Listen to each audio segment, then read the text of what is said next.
పిల్లలు ఈరోజు చెప్పుకోబోయే టాపిక్ ఏంటంటే క్వశ్చన్ ఫార్మ్స్.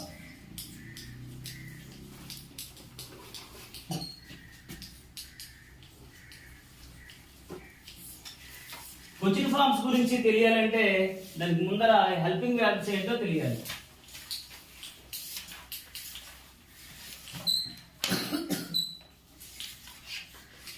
హెల్పింగ్ వర్బ్స్ లోకి is, am, are, was, were,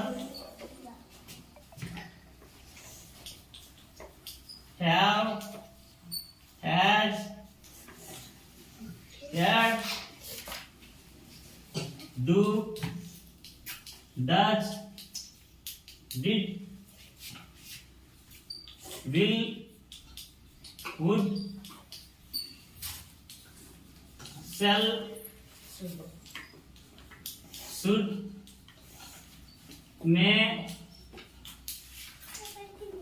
might, ఈ విధంగా హెల్పింగ్ వర్బ్స్ అనేవి ఉంటాయి.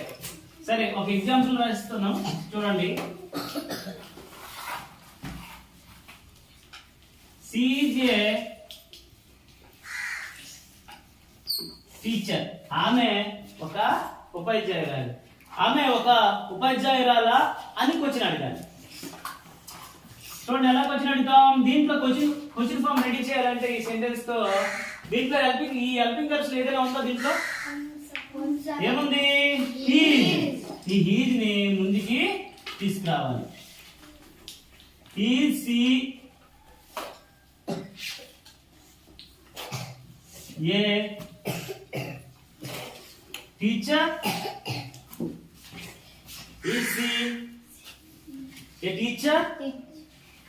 ఇది క్వశ్చన్ ఫామ్. ఆమె ఒక ఉపాధ్యాయురాలా, ఇది క్వశ్చన్ ఫామ్ అన్నమాట. నెక్స్ట్ ఇంకో సెంటెన్స్ చెప్తాను చూడండి.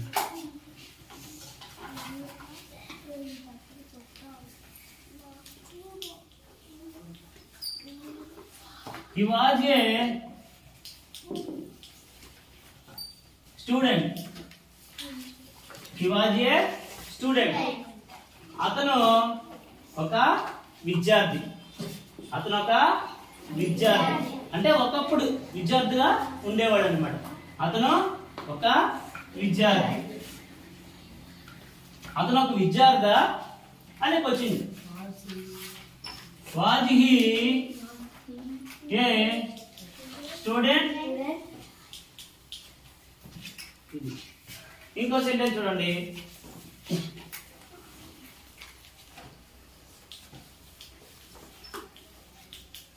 They will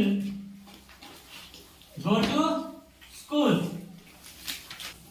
ఈ విధంగా మనము హెల్పింగ్ వర్బ్ ఏదైతే ఉంటుందో సెంటెన్స్ లో అది ముందుకు తీసుకొచ్చి మనము సెంటెన్స్ చివరగా క్వశ్చన్ మార్క్ అనేది పెట్టాలి. అలా పెడితే అది క్వశ్చన్ ఫామ్ గా మారుతుంది. ఇంకా కొన్ని ఎగ్జాంపుల్స్ చూసుకుందాం.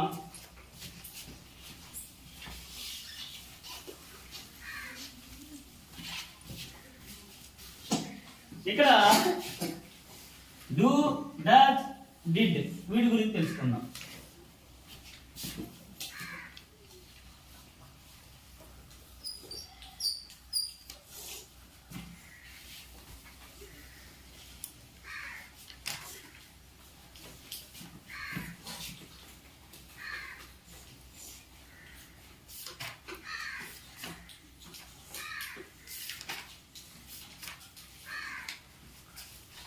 You went to school yesterday.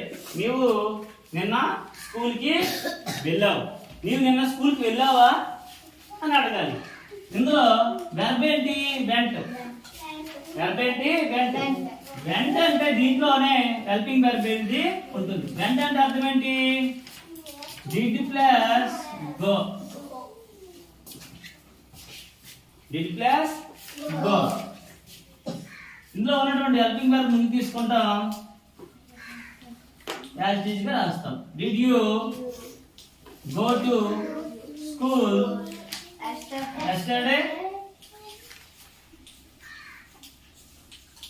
yesterday. ఇంకో సెంటెన్స్ రాస్తాం చూడండి.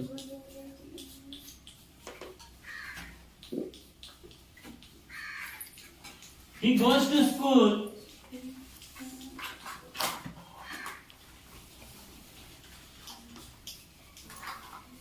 He goes to school every day. అతను ప్రతిరోజు స్కూల్ కి వెళ్తుంటాడు. అతను ప్రతిరోజు స్కూల్ కి వెళ్తుంటాడా? ఇందులో వెల్కమ్ వర్బ్ ఏమైనా ఉందా? గోస్ లో ఉంది. మెయిన్ వర్బ్ లోనే ఉంది. ఏంటి? Dutch plus go.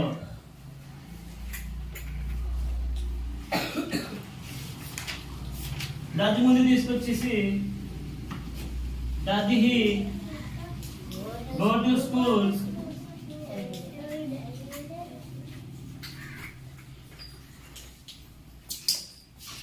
నెక్స్ట్ ఇంకో సెంటెన్స్ రాస్తాను చూడండి.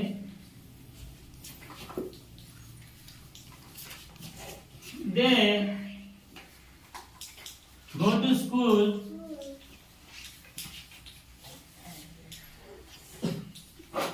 Every day. వారు ప్రతిరోజు స్కూల్ కి వెళ్తుంటారు. వారు ప్రతిరోజు స్కూల్ కి వెళ్తుంటారా? అది క్వశ్చన్ ఫామ్. గోలోనే ఉంది. Do plus go.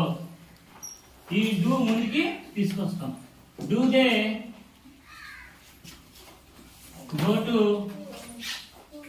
School every day. ఈ విధంగా మనము క్వశ్చన్ ఫార్మ్స్ అనేది ఈ డూ డాష్ డిడ్ లో ఉపయోగించుకొని రాయగలం. అయితే గో అంటే వెళ్ళడం. గోకి వెర్బ్ 3 రూపాయలు ఏంటి? V1 గో, V2 అనేది వెంట్, V3 అనేది gone.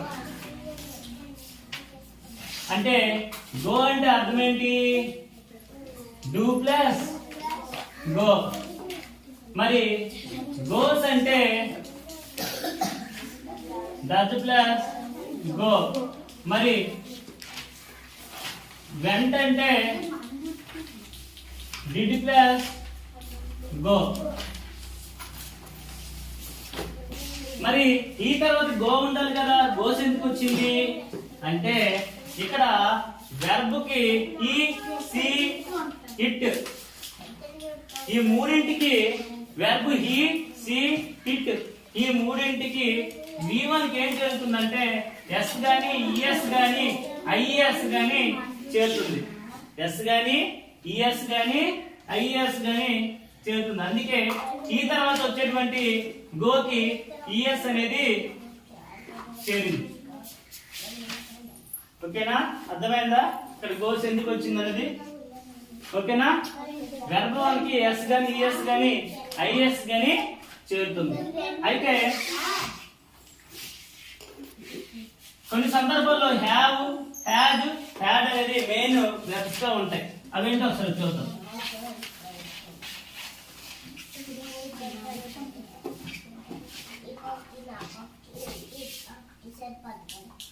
He has a car. అతను ఒక కార్ ని కలిగి ఉన్నాడు. దీంట్లో హ్యాజ్ అనేది మెయిన్ వెర్బ్ గా ఉంది. మెయిన్ వెర్బ్ ఉన్నప్పుడు దానిలో ఉన్నటువంటి హెల్పింగ్ వెర్బ్ మనము స్టార్ట్ చేయాల్సి ఉంటుంది. హ్యాజ్ అంటే అర్థం ఏంటి? హ్యాజ్ అంటే అర్థం ఏంటి? దీంట్లో డజ్ ప్లస్ హ్యావ్ అని. దీంట్లో ఉన్నటువంటి డజ్ ని ముందుకు తీసుకొచ్చి సెంటెన్స్ అనేది క్వశ్చన్ ఫార్మ్ చేయాలి. Does he have a car? Does he have a car? ఈ విధంగా. అలాగే యు హ్యావ్ ఏ కార్. నీవు కార్ ని కలిగి ఉన్నావు. నీవు కార్ ని కలిగి ఉన్నావా అని అడగాలి. హ్యావ్ అంటే అర్థం ఏంటి? డూ ప్లస్ హ్యావ్ అని. డూ ప్లస్ హ్యావ్ అని. Do you have a car? ఈ విధంగా. ఓకేనా? తర్వాత ఇంకో sentence. She had a car. Had అంటే అర్థం ఏంటి? హ్యాడ్ అంటే అర్థం ఏంటి? Did plus have. దీంట్లో డిడ్ ని ముందు తీసుకొచ్చి did she have a car. ఈ విధంగా has, have, had main verbs గా ఉన్నప్పుడు మనము ఏం రాయాలి? ఈ డూ డాష్ డిడ్ను ఉపయోగించి క్వశ్చన్ ఫార్మ్స్ అనేది రాయాలి. మరి has you have had main verbs గా లేని సందర్భాల్లో చూద్దాం.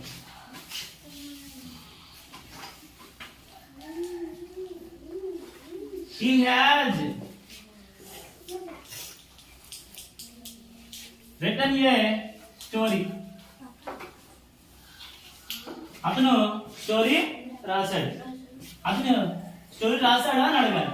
అప్పుడు ఈ హ్యాజ్ ని ముందుకి తీసుకొచ్చేస్తాం. Has he written a story? Has he written a story? ఈ విధంగా మనం క్వశ్చన్ ఫార్మ్స్ అనేది రాయాలి.